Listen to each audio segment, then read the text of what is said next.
यलया progressive finance नि खुक्कगु दमुज्या जुगुदु ज्यापु प्रज्ञा भवन बोल्दाखा सम्बाजुगु ज्या जो प्रोग्रेसिभ फाइनान्स अध्यक्ष किशोर महर्जने सभा नयसी जुगुखा ज्याजोले अध्यक्ष किशोर महर्जन प्रोग्रेसिभ फाइनान्स आयोगको अवस्था बारे जानकारी ब्यादिगु खा हामीले यो एजिएमबाट अडिटरको चाहिँ नि नियुक्ति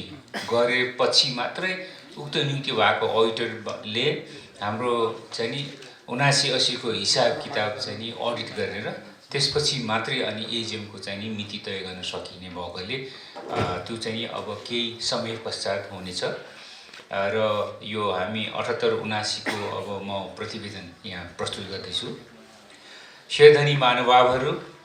यस वित्तीय संस्थाको 26औं वार्षिक साधारण सभामा आफ्नो अमूल्य समय दिई उपस्थित हुनुभएको आदरणीय शेरधनी महानुभाव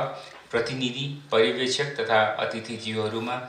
सञ्चालक समितिको तर्फबाट हार्दिक स्वागत तथा अभिवादन व्यक्त गर्दछु। ज्याजोले सहभागी पिस सुझाव नबिउको खा युक्त हुनुभएको छ सियो टिका टिप्पणीहरु त्यतिकै रूपमा चाहिँ तपाईं सभापतित्व पनि